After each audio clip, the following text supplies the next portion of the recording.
Bonjour à tous, c'est Jean-Luc Haut sur sa chaîne YouTube. Aujourd'hui, nous allons parler de la Russie qui revendique la destruction d'avions de combat Sukhoi 27 en Ukraine. La Russie a affirmé le mardi 2 juillet 2024 avoir détruit 5 avions de combat Su-27 sur une base aérienne en Ukraine, entraînant un débat quant à la capacité de Kiev de sécuriser ses aérodromes avant la livraison attendue des F-16. Des avions de combat Su-27 survolent une base militaire de la région de Jitomir en Ukraine le 6 décembre 2018. C'est la photo que vous avez au début de cette vidéo. Le ministère russe de la Défense a affirmé avoir frappé avec des missiles balistiques Iskander-M sur une base près de la ville de Mirohod, à quelques 150 km de la frontière russe, où se trouvaient ces appareils de conception soviétique. 5 avions de combat Sukhoi 27 ont été détruits et 2 autres qui étaient en réparation ont été endommagés, a indiqué le ministère sur son compte Telegram dans un message accompagné d'une vidéo montrant une frappe filmée vraisemblablement par un drone.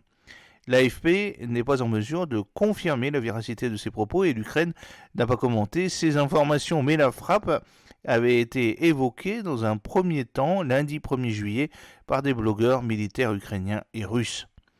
Le commandant de l'armée de l'air ukrainienne a de son côté qualifié mardi la revendication russe de propagande sans fournir de précision.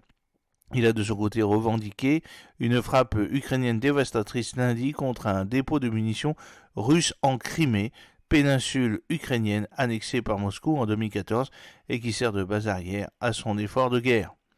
Les difficultés de la défense ukrainienne, c'est Yuri Ignat, un ancien porte-parole de l'armée de l'air ukrainienne et qui y sert toujours, a confirmé l'attaque sur un aérodrome ukrainien revendiqué par Moscou, mais a insisté pour dire que les pertes étaient moindres.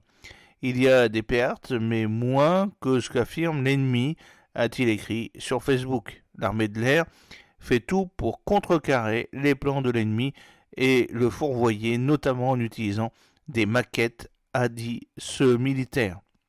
Néanmoins, le bombardement de l'aérodrome et la présence d'un drone russe à une telle distance du front illustrent les difficultés de l'Ukraine en matière de défense antiaérienne et la menace qui pèsera sur les appareils occidentaux qu'elle attend.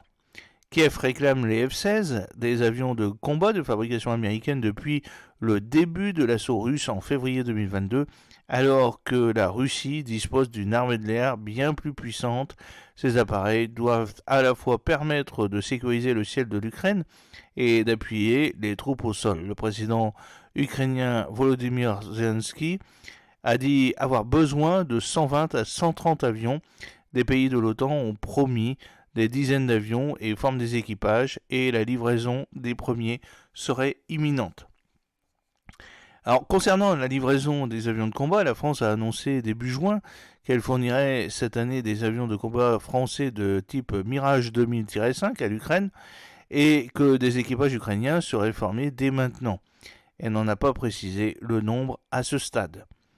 La frappe russe sur la base aérienne a entraîné bien des interrogations dans la société, notamment pourquoi des avions ukrainiens n'étaient pas dans des abris, mais à ciel ouvert. La réponse est simple, il n'y en a pas, note le centre d'analyse militaire ukrainien Défense Express.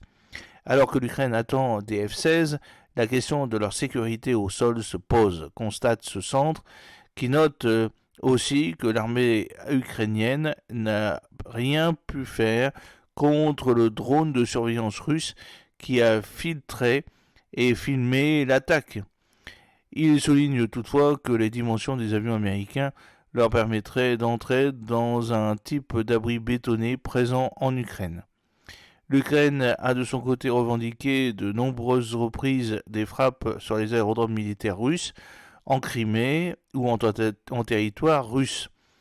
Au début du mois, elle a aussi affirmé avoir frappé avec un drone un chasseur russe Sukhoi Su-57, appareil furtif de dernière génération sur un aéroport de la région russe d'Ostrakhan, à 600 km du territoire ukrainien. J'espère que cette petite vidéo vous a plu. N'oubliez pas de cliquer sur le pouce pour la promouvoir, de vous abonner si ce n'est pas encore fait et de partager cette vidéo sur vos réseaux sociaux. A très bientôt, fidèlement, Jean-Luc Haut.